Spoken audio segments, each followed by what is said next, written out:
배현진 의원의 피습 사건과 관련해 여야는 한 목소리로 정치 테러라고 규탄하며 엄정한 수사를 촉구했습니다. 김진표 의장도 민주주의에 대한 중대한 도전이라고 우려했습니다. 국민의힘이 여군 최초 소장에 진급한 강선영 전 사령관 등 국방 언론 분야에서 6명의 총선 인재를 영입했습니다. 민주당은 윤 대통령을 향해 노골적 당무 개입을 당장 중단할 것을 촉구했습니다. 김진표 의장이 국회 방송에 출연해 저출생 대책의 헌법 명문화를 제안했습니다. 선거제에 대해선 병립형과 준연동형 비례제 중간 형태가 될 것이라고 전망했습니다. 여론의 심장을 저격하고 민심의 흐름을 날카롭게 꿰뚫어보는 여심 저격. 총선을 앞두고 여야가 청년 표심 공략에 나섰습니다. 20% 가산점 부여와 전략선거구 우선 공천 등 양당의 청년 공천 방안이 현실적 성과로 이어질 수 있을지 살펴보겠습니다.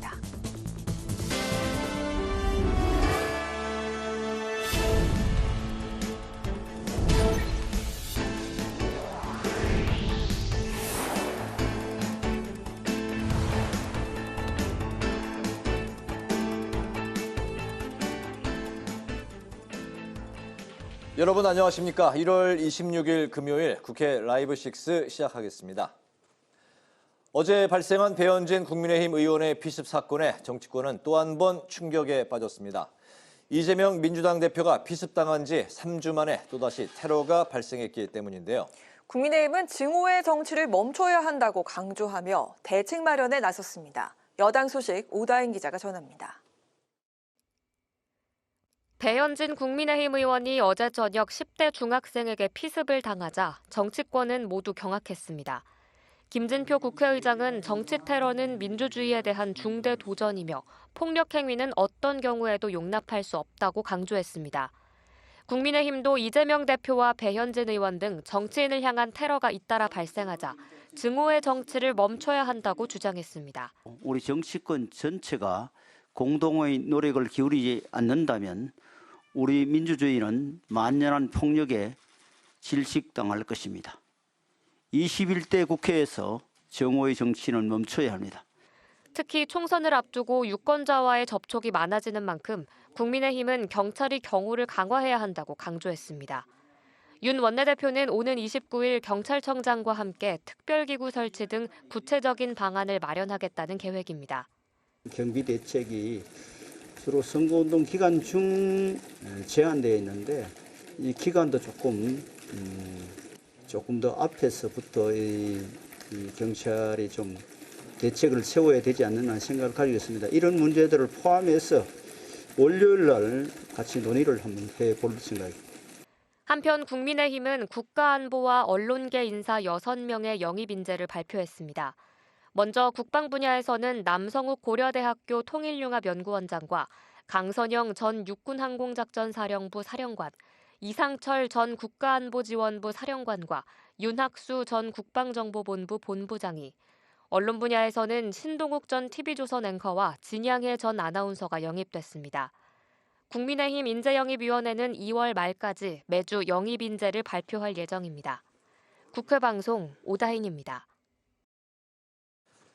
더불어민주당은 국정 운영을 책임질 대통령이 여당 수장과 권력 싸움을 하고 있다며 부당한 정치 개입을 멈추고 민생을 챙기라고 거듭 촉구했습니다. 또 배현진 국민의힘 의원의 쾌유를 빌며 민주주의를 위협하는 모든 폭력에 반대한다고 밝혔습니다. 김동희 기자입니다. 더불어민주당은 나라 경제가 무너지고 있다며 윤 대통령을 향해 정치에서 손을 떼고 민생 경제를 살리는 데 집중하라고 촉구했습니다.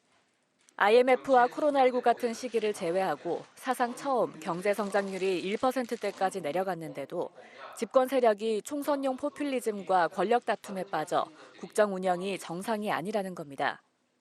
또 초유의 세수 펑크 사태와 2년 연속 무역 적자, 그리고 부동산 PF 시한폭탄 등이 윤석열 정권의 지난 2년간 경제정책 성과라고 지적했습니다. 모든 국정의 중심은 국민이라던 대통령은 국민과 소통하기는커녕 영부인 의혹 은폐, 노골적 당무 개입, 선거 개입에 앞장서고 있습니다. 이러니 경제가 무너지지 않을 수가 없는 것입니다.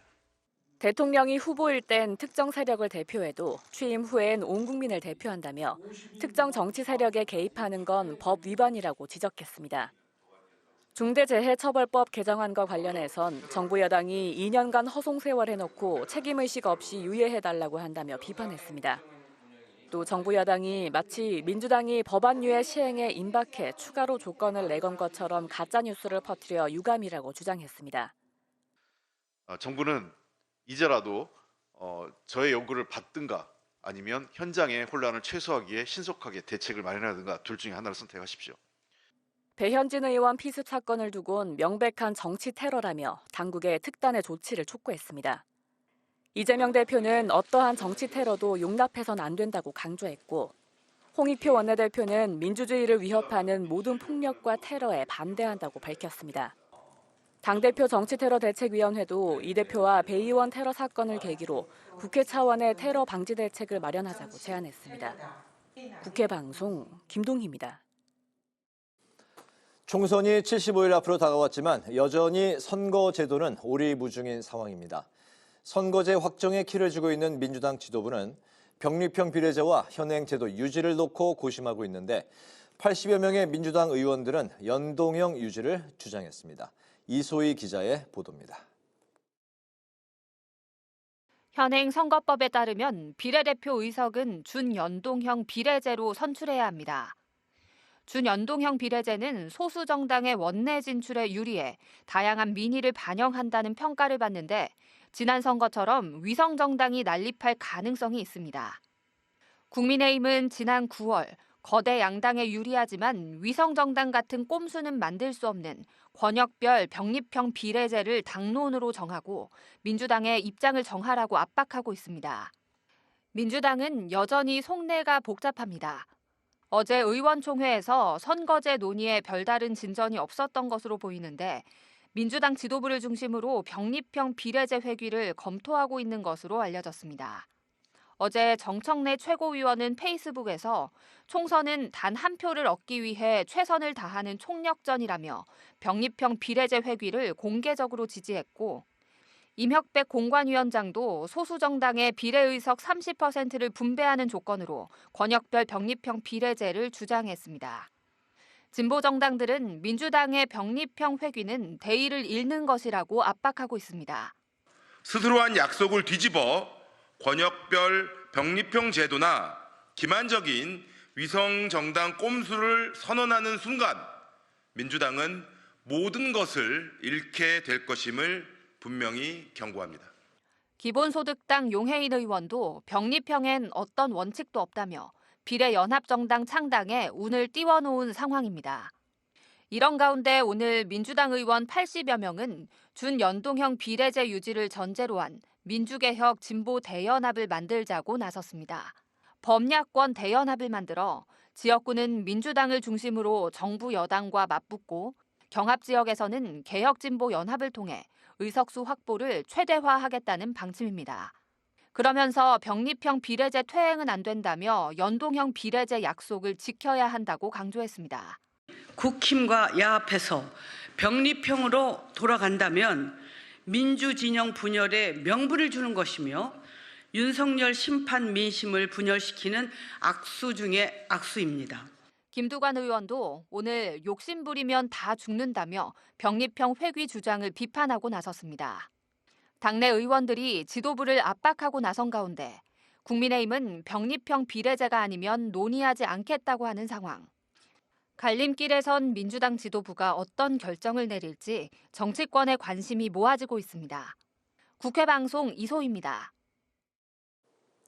김진표 국회의장이 국회 방송 프로그램인 정관용의 정책 토론에 출연했습니다. 4월 총선에 적용할 선거제도와 관련해 여야의 절충안으로 합의될 가능성이 있다고 밝혔습니다. 대한민국의 미래를 위해 시급히 해결해야 할 문제로는 저출생 문제를 꼽고 보육과 교육, 주택 대책을 헌법에 명시할 것을 제안했습니다. 김동길 기자가 보도합니다. 김진표 국회의장이 여야 이견으로 난항을 겪고 있는 선거제도와 관련해 2월 초에는 결정할 수밖에 없는 상황이라고 말했습니다. 합의안으로는 병립형 비례대표제와 준연동형 비례대표제의 중간 형태가 될 가능성이 있다고 밝혔습니다. 병립형으로 가면서 연동형적 요소를 조금 도입하는 방법, 또는 현재의 준연동형을 가면서 위성정당을 막는 보다 강화된 장치를 도입하는 방법, 그 둘 중에 선택을 하게 될 겁니다. 김 의장은 우리나라 정치의 대립과 갈등의 근본 원인으로 진영 정치와 팬덤 정치의 극대화를 지적했습니다. 해결 방안으로는 중대 선거구제를 통한 다당제 연합 정치를 제안했습니다. 극한적인 대립 갈등의 정치가 좀 완화될 거고, 제3당이 여기서 출연해서 완충 역할을 할 수 있으니까. 김 의장은 우리 사회의 시급한 현안으로 저출생 문제를 꺾고 보육과 교육, 주택 문제 해결을 헌법에 명시화할 것을 제안했습니다. 헌법에 명문화하고 법률 제정을 강제하면 대통령이 바뀌어도 정책을 일관되게 유지할 수 있다는 겁니다. 김 의장은 종교단체를 활용한 보육과 AI를 통한 공교육 확산, 임대주택의 확대 등을 제시했습니다.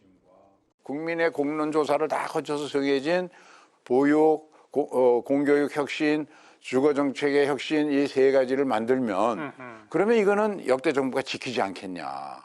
김 의장은 인구 감소 문제로 인한 대응 방안으로 재외동포의 복수 국적 허용과 이민청 신설, 공적 개발원조 ODA를 활용한 노동력 확보를 제안했고, 국방첨단과학기술사관학교를 통한 과학기술군 육성을 강조했습니다. 10년 후 대한민국을 위한 김진표 국회의장의 신년 제안은 다음 달 1일 밤 10시 국회 방송 정관용의 정책 토론 시간에 방영됩니다. 국회 방송 김동길입니다.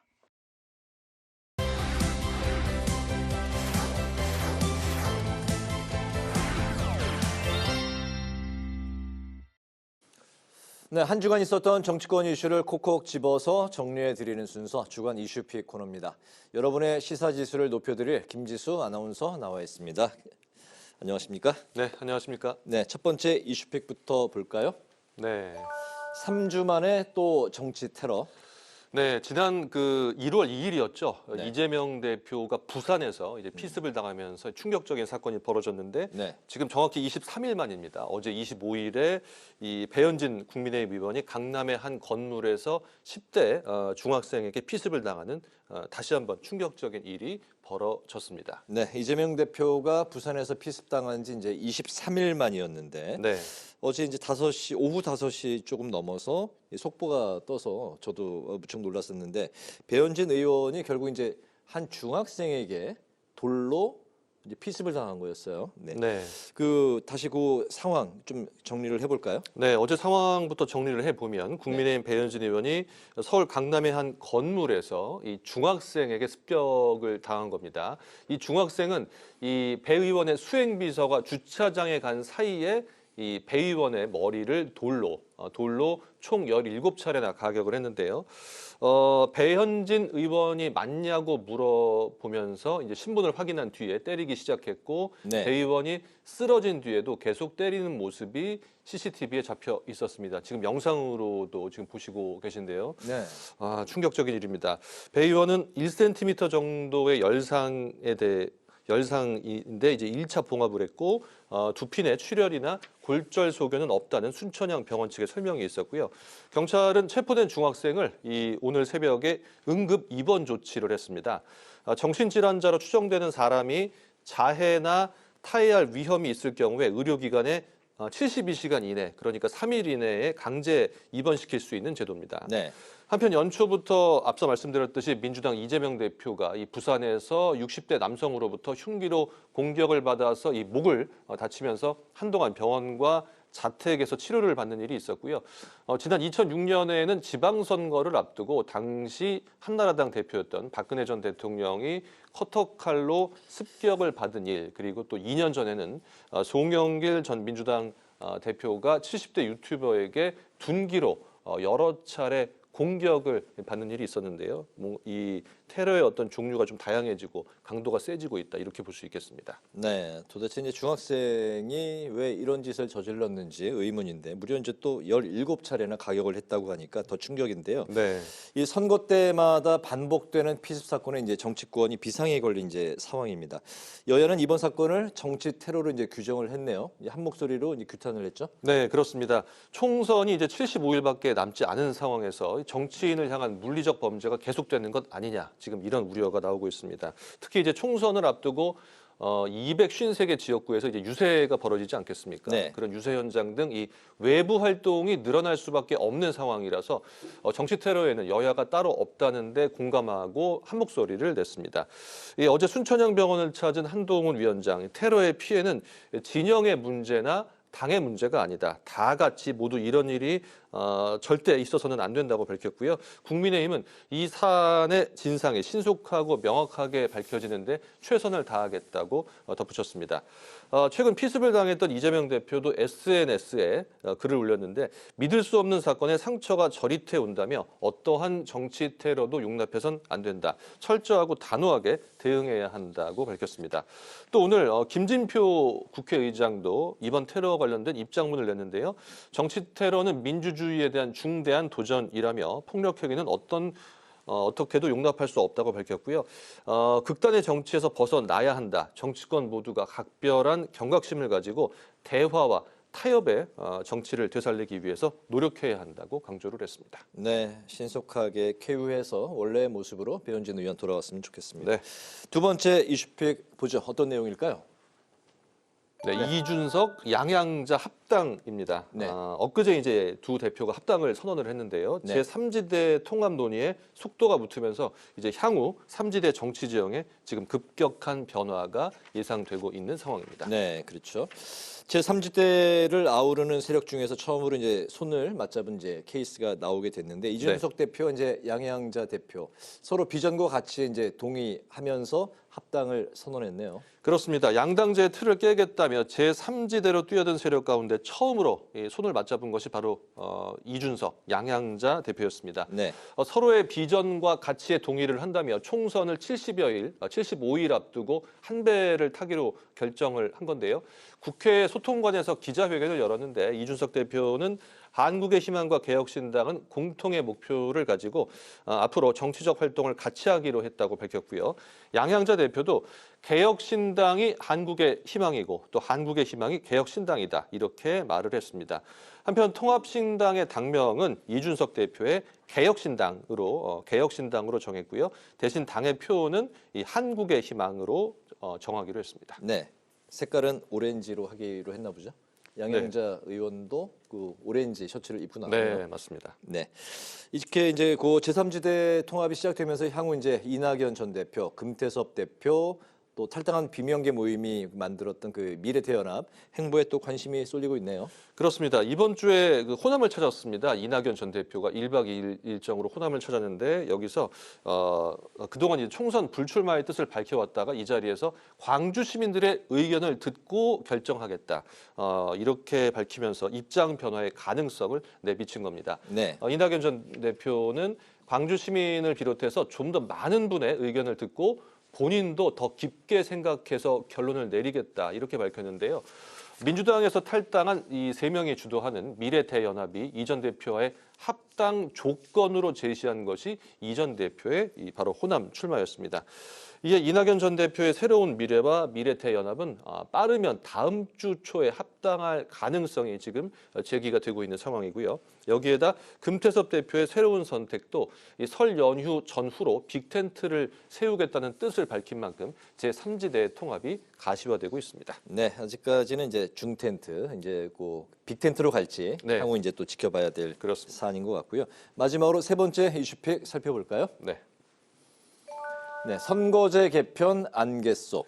네, 지금 그 국민의힘은 이미 당론으로 정하지 않았습니까? 병립형으로 돌아가는 것을 정했는데 지금 네. 민주당이 병립형이냐, 준연동형이냐 이것을 당론으로 내부 정리를 못하고 있는 상황이라서 네. 지금 여야 합의가 지지부진한 상황이 계속 지금 반복되고 있는 상황입니다. 네, 말씀하신 대로 국민의힘은 일찌감치 이제 병립형 회귀를 이제 주장을 해왔고 당론으로 이제 정한 상황인데 네. 민주당이 아직까지도 당론을 정하지 못하고 있는 상황인데 어제 비공개 의총을 열었는데 다른 현안에 밀려서 제대로 이렇게 토론이 이루어지지 않았다고요?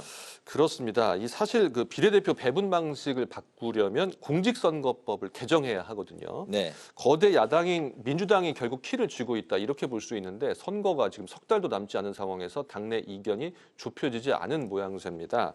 민주당 그 말씀하신 대로 어제 비공개 의원총회를 열었는데 선거제를 논의할 것으로 보였지만 중대재해처벌법 등이 다른 현안들이 있어서 거기에 밀리면서 지금 별도의 토론은 진행되지 않은 것으로 전해졌는데요. 네. 최혜영 원내대변인이 의총 기자들에게 연동형과 위성정당 방지법을 국민의힘이 전혀 받아주지 않는다. 이런 보고만 있었다고 전했습니다.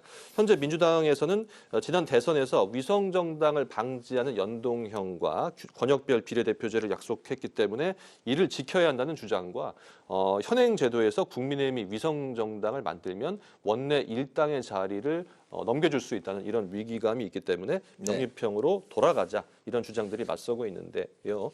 결국 명분이냐 뭐 실리냐 이거를 놓고 고심을 하고 있는데 아마도 이제 설 연휴 전까지는 의견을 수렴해서 조만간 이재명 대표가 결단을 내릴 것이다. 이런 예측들이 나오고 있습니다. 네, 비례대표 배분이 이제 어떤 방식으로 정해질지에 따라서 소수 정당에도 이제 의원이 나올 수 있느냐 여부가 이제 판가름이 이제 날 텐데 소수 정당에는 연동형이 더 유리하다고 볼 수 있다고요?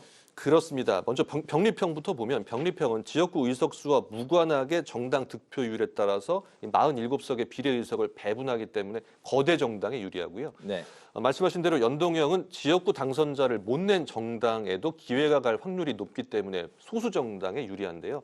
병립형으로 가게 된다면 결국 덩치를 불리는 것이 중요하기 때문에 제3지대를 구성하는 세력들이 더 크게 연대할 가능성이 높고요.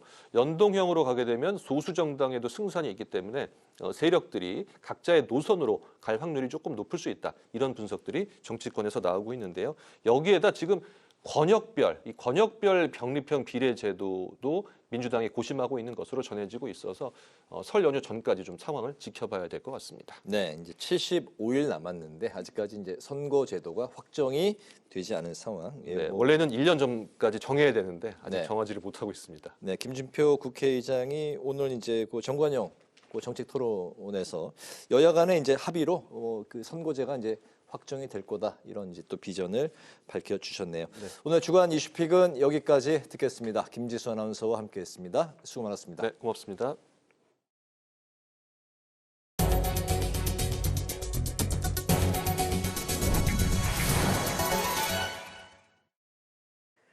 국민의힘이 다음 달 1일 본회의에서 50인 미만 소규모 사업장의 법 적용을 2년 더 유예하는 중대재해법 처벌법 개정안을 처리해야 한다고 민주당에 촉구했습니다.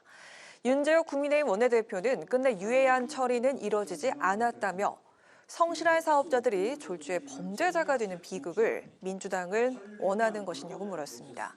윤 원내대표는 다음 달 1일 협상 타결 가능성이 남아 있다며 마지막까지 민주당을 설득하겠다고 말했습니다. 이재명 민주당 대표가 다음 주 신년 기자회견을 열고 총선 승리를 위한 정책 비전을 제시합니다. 강선우 민주당 대변인은 회견에서 경제, 외교, 안보 등 국정 현안에 대한 해법을 제시하고 국민의 선택을 받을 정책 비전을 내놓는다라고 말했습니다.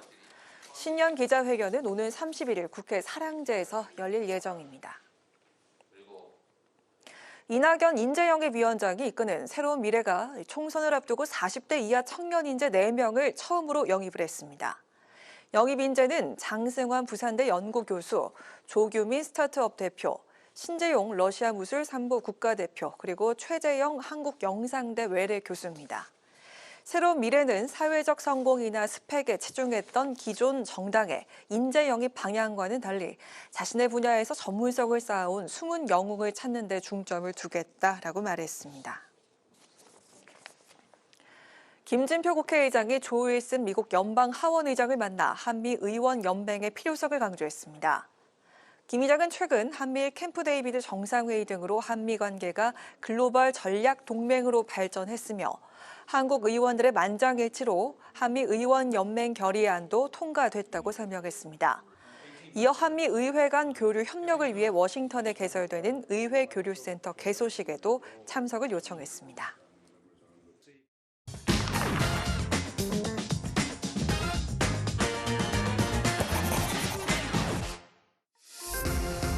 신동진의 정치노트, 오늘의 키워드는 노인 무임승차 존폐 논란입니다.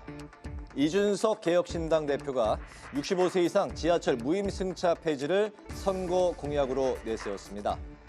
이를 계기로 노인 무임승차 논란이 재점화된 상황인데요.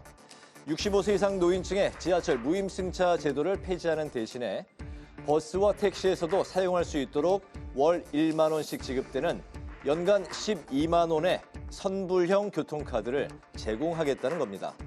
논란의 중심으로 떠오른 노인 도시철도 무임승차 제도는 지난 1980년대에 최초로 도입이 됐는데요. 노인복지법에 명시된 내용을 근거로 삼고 있습니다. 노인복지법 제26조 1항에 따르면 국가 또는 지방자치단체는 65세 이상의 자에 대해 수송시설과 고국 및 박물관 등의 공공시설을 무료 또는 할인을 받아 이용할 수 있다고 규정하고 있습니다. 1980년 도입 당시엔 70대 이상 노년층에게 대중교통 요금을 50% 감면해주는 방식으로 이루어졌는데요.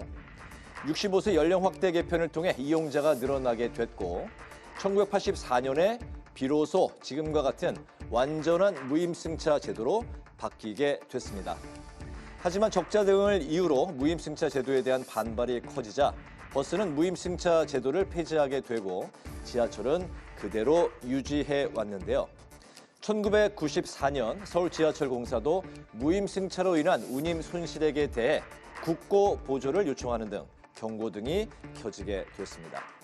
도입 당시에는 노년층 비율이 크지 않아서 비용 부담이 적었지만 2000년 들어 노인 인구가 급격히 증가하면서 여러 문제를 만들고 있는 실정인데요. 실제로 무임승차 제도가 도입된 1980년대 초반까지만 해도 65세 이상 인구는 전체의 4% 미만이었지만 사회가 급속히 고령화되면서 지난해 65세 인구는 19%에 육박했는데요.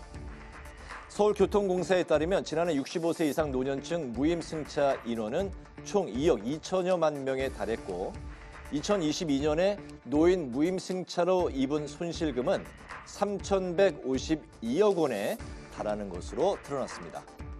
때문에 개혁신당에서는 무임승차로 인한 적자 누적과 공정성, 형평성을 문제 삼으며 제도 개선의 필요성을 주장하고 있는 건데요. 하지만 대한노인회는 반발하고 있습니다. 지하철도공사의 적자 문제와 노인의 무임승차는 아무런 관계가 없다는 건데요. 양측은 오늘 한 라디오 프로그램에서 격론을 벌였습니다. 각각의 주장을 들어볼까요? 무임승차 비율이 올라가면서 지하철 적자가 누적되고 있다. 공정성의 문제가 있습니다. 역세권이나 대도시권이 아닌 곳에 거주하는 노인분들은 오히려 제값 다 내고 대중교통 이용하시는 경우가 많습니다. 바우처 제도를 이용해가지고 연간 12만 원 정도의 교통 혜택을 볼 수 있게 하자. 그리고 40% 정도의 할인율을 적용받을 수 있게 하자. 지하철 적자 요인하고 노인이 무임승차하고는 상관관계가 일단 없습니다. 승객 승차 여부와 상관없이 열차는 운행이 되기 때문에 무임승차가 있더라도 실질적으로 비용이 상승하는 것이 없다. 연 12만 원 교통선불카드를 준다는데 연 12만 원이면은 한 달에 10,000원이거든요. 한 달에 한 3회 정도만 예출해라는 이야기인데 그럼 가만히 있으면 노인이 건강이 얼마나 나빠집니까? 화성시라든지 홍성구라든지 거의 절반 정도가 버스도 무임을 실시하고 있고 경주는 택시비까지 5,000원씩 줍니다. 제3지대 연대를 논의 중인 금태섭 전 의원이 이끄는 새로운 선택, 이낙연 전 대표가 이끄는 새로운 미래는 노인 교통복지 정책에 있어서 이준석 대표와 입장 차이를 보였는데요. 새로운 선택은 노인 무임승차 제도를 유지하고 확장하는 데 방점을, 또 새로운 미래는 갈등을 부추기는 정책은 안 된다며 선을 확실히 그었습니다. 현재 대한민국 노인 빈곤 긴급사태로 노인에 대한 사회적 지원이 부족합니다. 핵심은 노인의 이동권을 보장하는 교통체계입니다. 교통수단을 대대적으로 확충하겠습니다. 전문가들은 보다 신중한 접근이 필요하다는 데 의견을 내고 있는데요. 65세 이상 노인 무임승차 제도의 한계는 인정하면서도 제도의 편익과 효용성을 잘 따져서 개선점을 도출해야 한다고 진단했습니다. 고령화 사유로 접어들면서 지하철 무임승차 비용이 증가함에 따라 미래 세대엔 부담이 되고 있다는 지적도 나오고 있는데요. 하지만 극단적인 폐지 방안보다는 다른 접근법이 필요하다는 의견도 나오고 있죠. 또 반대로 노인복지 차원에서라도 무임승차 제도를 유지해야 한다는 의견도 만만치 않은 상황입니다. 폐지냐 유지냐, 또다시 논란이 된 노인 무임승차 문제, 여러분들은 어떻게 생각하십니까? 지금까지 신동진의 정치 노트였습니다.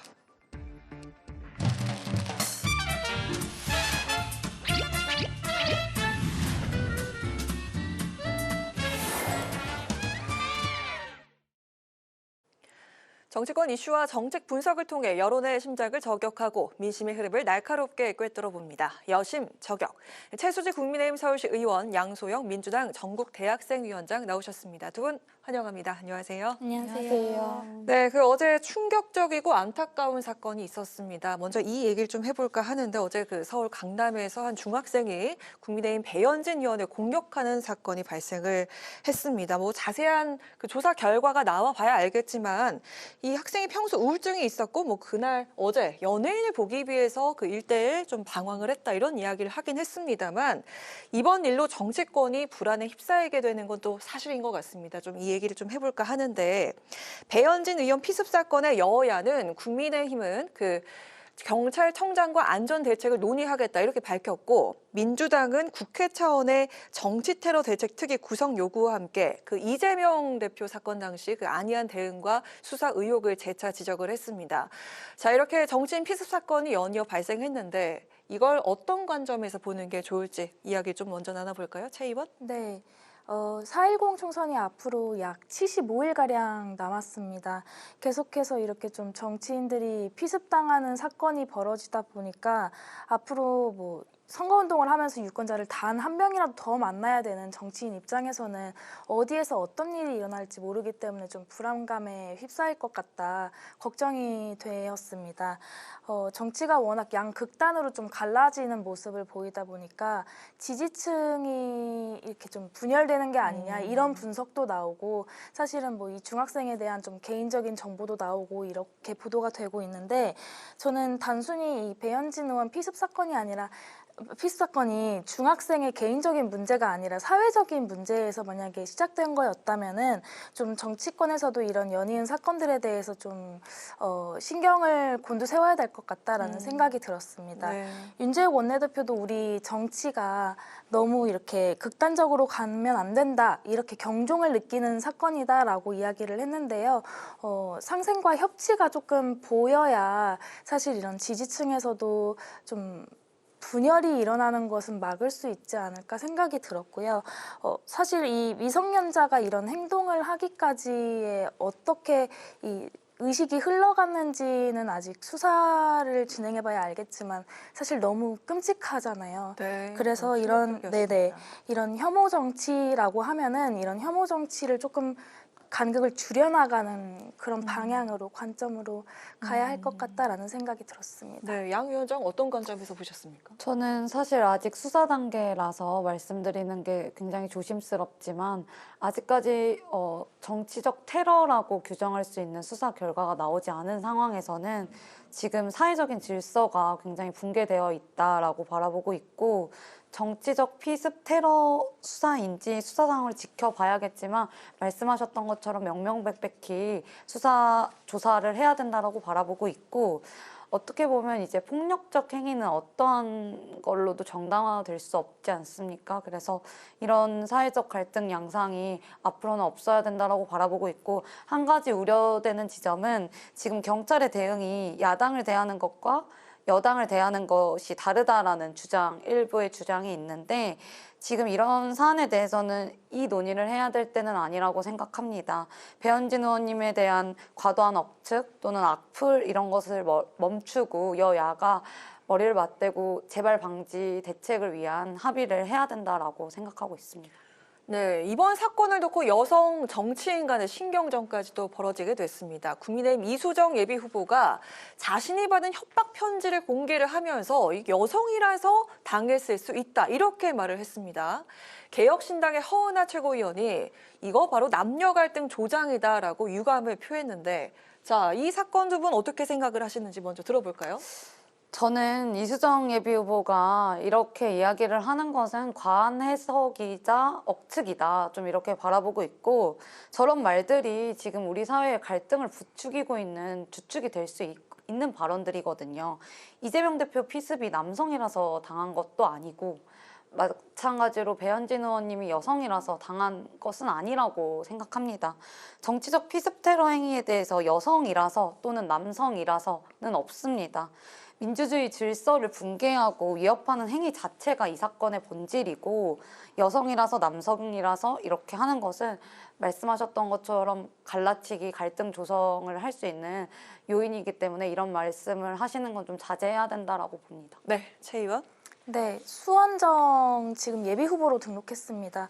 이수정 후보가 사실은 페이스북에 이런 글을 올렸었더라고요. 본인이 그러니까 출마를 한다는 소식이 알려지자 학교 연구실에 누군가가 협박 편지를 놓고 갔다. 네. 그래서 좀 왜 그 당에서 출마를 하셔야 되는지 이해가 안 된다면서 사진까지 찍어서 올리셨습니다. 이 협박 편지 같은 화면에 나가고 있습니다. 네네, 협박 편지 같은 게 또 들어오기도 하고 이러면서 이수정 후보 본인도 조금은 불안감을 느꼈던 게 아닌가 이런 생각이 들었고요. 그래서 범죄 심리학자다 보니까 뭐 잠깐의 분석, 잠깐의 느낀 감정 이런 것들을 필터링 없이 올리다 보니까 조금 이런 논란인 것 같습니다. 하지만 저는 좀 동의는 어렵다고 말씀을 드리고 싶고, 여기에서 왜 여성이란 단어가 등장해서 굳이 이분법적인 이야기가 또 주제가 이렇게 흘러가야 되는지 이해를 할 수 없었고, 사실 좀 본인 스스로가 이런 갈라치기를 함으로써 사회가 분열될 수밖에 없는 길을 터주는 게 아닌가 걱정이 들었습니다. 네. 자, 이 자리에 이렇게 청년 정치가 두 분도 있는데, 잇따른 피습 사건으로 정치인들이 뭐 소신 발언하는 게 이제 좀 어려워지지 않을까라는 그런 우려도 들고, 또 자기 목소리로 선명하게 내 목소리를 내는 게 또 어려워지지 않을까라는 그런 저는 걱정도 들었습니다. 이번 사건으로 인해서. 자, 이어서 그 중대재해법 책임 공방에 대한 이야기도 한번 나눠볼까 하는데, 어제 그 유예 처리가 불발된 중대재해처벌법 개정안을 놓고 여야가 책임 공방을 펼치고 있습니다. 여당은 야당이 산업안전보건청 핑계를 대면서 민생을 외면하고 있다.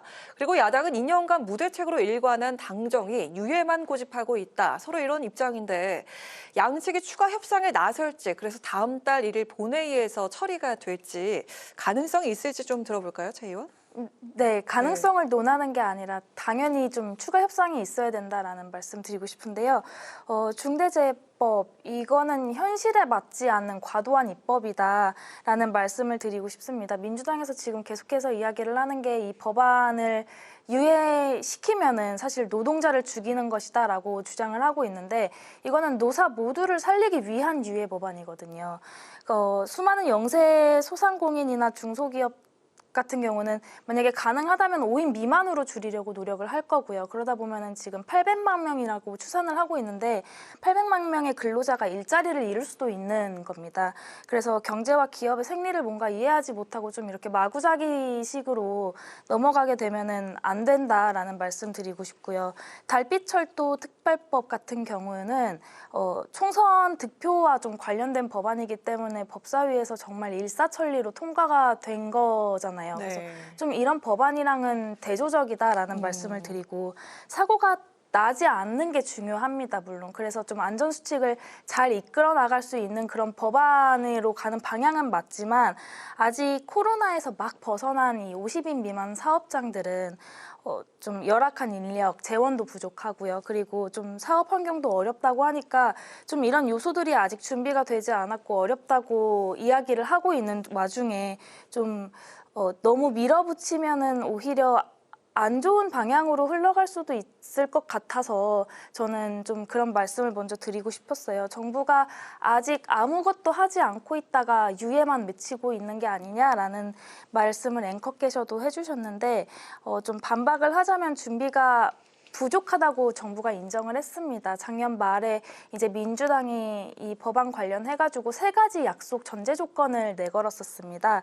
민주당에서 정부가 사과할 것, 그리고 산재 예방 추진 계획과 재정 지원 방안을 마련할 것, 그리고 경영단체가 이 다음 또 다른 2년 뒤에 또 다른 유예를 추가로 요구하지 않겠다는 것, 이 3가지를 이제 수용을 했는데도 불구하고 지금 추가로 재원 2조 원을 요구를 하면서 이 산업안전보건청 관련해서까지 꼬리에 꼬리를 물고 늘어지고 있는 겁니다. 그래서 좀 앞으로 이 유예안이 통과되지 못했을 때 산업 현장에서 일어나는 혼란에 대해서는 민주당이 좀 책임을 져야 한다는 말씀을 드리고 싶습니다. 네, 유예 불발됐는데 재협상 여지 있습니까? 저는 중대재해처벌법 개정안은 말씀하신 것처럼 노동자의 삶과 직결되어 있는 문제라고 바라보고 있는데요. 제가 이 질문을 받고 고용노동부가 집계한 자료를 보고 왔습니다. 지금 사망사고를 당한 사람이 총 644명인데 이 중에 식당과 제과점, 카페, 숙박업, 음식점에서 사망한 사람은 5명입니다. 근데 전체 사망자 가운데 0.7%, 1%가 되지 않는 수치인데요. 그럼 주로 사고가 난 직종은 지금 건설업과 제조업에 종사하시는 분들입니다. 네. 전체 사망사고의 80%가 이 두 업종에서 벌어졌는데요. 지금 국민의힘에서 저는 국민들을 현혹시키고 있는 부분이 지금 이 법이 확대되면 식당이나 숙박시설에 숨졌을 경우에 시민재해에 해당된 업주가 책임을 져야 한다라고 지적을 하고 있습니다. 이 문제는 그러니까 소상공인들이 책임져야 되는 문제가 아니라는 말씀을 드리는 게 이걸 책임지게 되는 업종은 바닥 면적이 1,000제곱미터를 넘는 경우 이 경우에만 해당되는 건데 이게 전체 다중이용시설의 약 2.4%에 해당하는 퍼센테이지더라고요. 그렇게 넓은 곳은 거의 없다라는 말씀이시죠? 네, 맞습니다.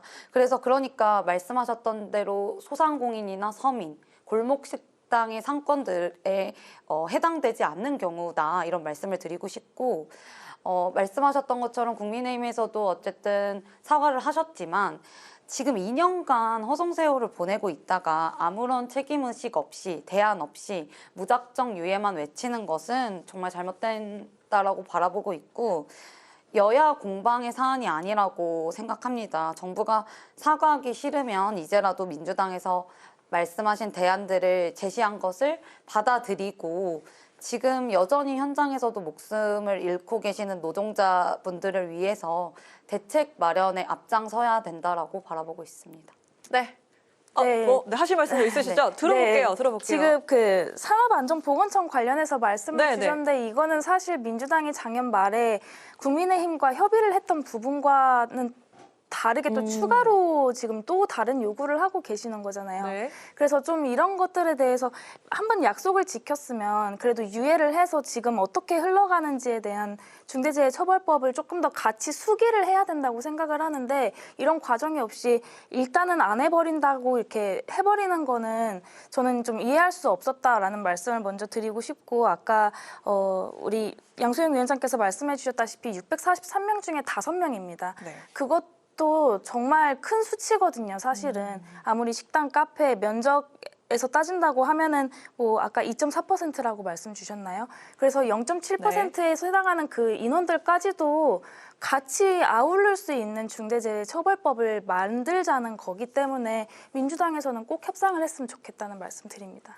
네. 저도 말씀드려도 될까요? 네. 그 홍익표 원내대표님께서 이제 당시에 정책위 의장 시절에 정부 여당에 분명히 제안을 드렸던 게 보건청을 만들어서 산하에 이제 시설을 두자라고 했었는데 그걸 불발했던 게 국민의힘이거든요. 그래서 저는 이 부분은 과하게 이야기하면 가짜 뉴스이고 이제 국민들이 혼란을 일으킬 수 있는 좀 발언이라고 생각이 들어서 이렇게 좀 말씀을 드리겠습니다. 네, 자 이제 여심 저격 정책 토론으로 건너가 보도록 하겠습니다.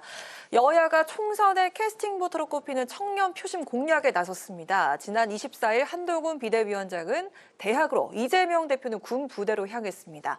청년들을 만난 한동훈 위원장이 젊은 분들을 많이 모시고 싶다라고 말을 했고요. 민주당 역시 또 전략 공천 시에 청년이 우선이라고 밝혔는데 이번 선거가 과연 청년 정치가 뿌리 내리는 계기가 될지 오늘은 그 이야기를 좀 해보도록 하겠습니다. 자, 구색 맞추기식으로는 하지 않겠다. 대학생 간담회에서 한동훈 비대위원장이 한 말입니다. 총선 되면 여야 할 것 없이 청년 후보들 정말 많이 나오는데요. 하지만 한동훈 위원장의 말처럼 구색 맞추기였다는 걸 사실 부정하기가 좀 어려운 것 같습니다. 이런 현실에 대한 청년 정치인들 쓴소리 한번 들어보도록 하겠습니다. 양 위원장. 제가 할 말이 정말 많은데 많아요? 선거철 되면 여야 할 것 없이 청년들을 간판으로 많이 내세우려고 합니다. 이런 행위 자체가 요식행위이고 진정성이 없는 행위이거든요.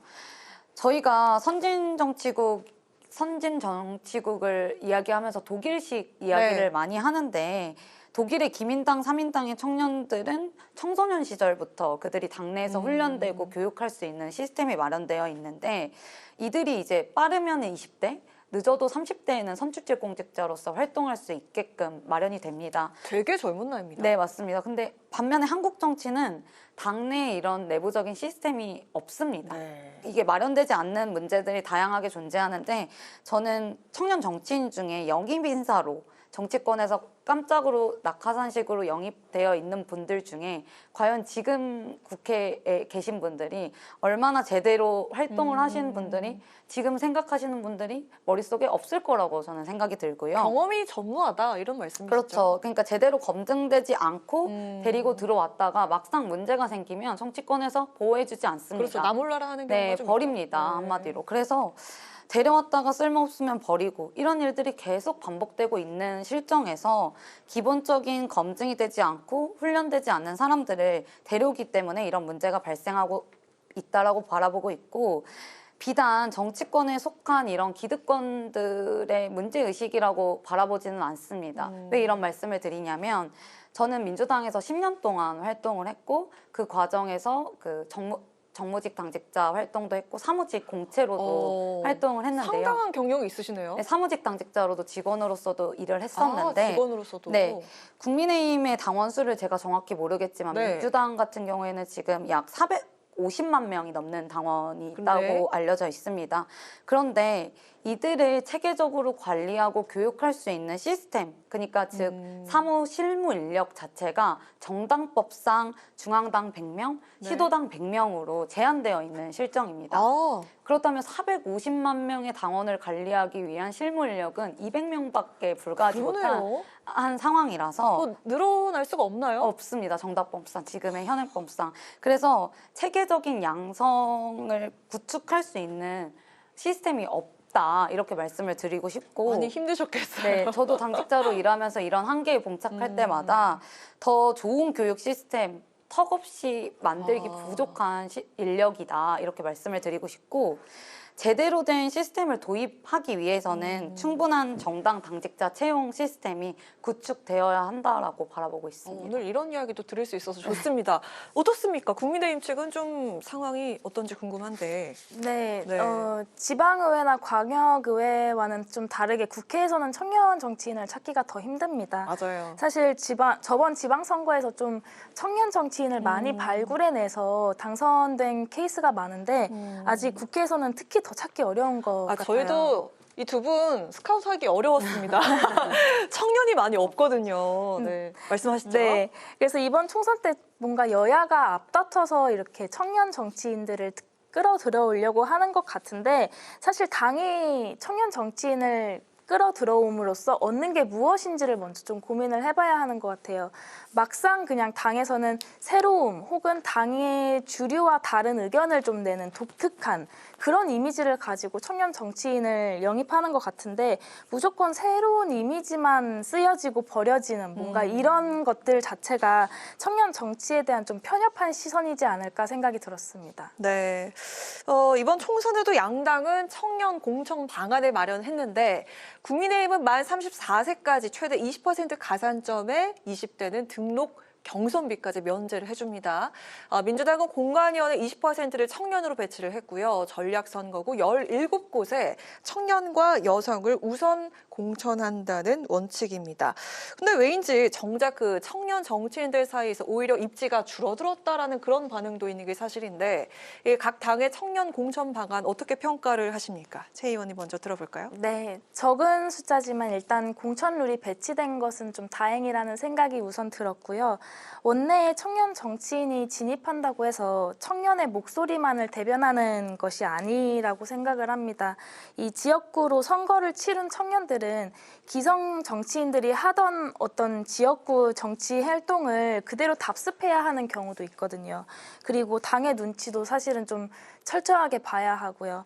그래서 공천룰이 가산점이나 뭐 전략 선거구에 우선적으로 이렇게 배치해주겠다 이런 방향으로 정해진다고 해도 사실 공관위에서 사실 최종 결정을 합니다. 그래서 이거는 방안일 뿐인 것 같다라는 생각이 들었고 뭔가 청년들이 정말 청년 정치를 위해서 어떤 일을 해야 하는지에 대해서 당에서도 좀 고민을 한 다음에 청년 정치인을 영입하는 게 필요하지 않을까 생각이 들었습니다. 들어볼까요? 아까도 말씀드렸던 것처럼 요식행위에 불과하다는 말씀을 드리고 싶고 사실 국민의힘에서 제시한 안은 민주당에서 이미 선제적으로 다 해봤던 시도입니다. 근데 지금 20% 가산점, 등록비 면제 이게 도전하는 데는 의의가 있지만 좋은 결과값으로 이어지지 않습니다. 민주당의 사례를 보면 20점 가산점을 아무리 붙인다고 하더라도 비등비등하게 나올 것 같죠? 아닙니다. 엄청난 격차로 이제 청년, 초선 진입하려고 하는 원외 인사들은 이 장벽에 견고하게 부딪히기 때문에 20%를 준다고 해도 이게 파격적이지 않고요.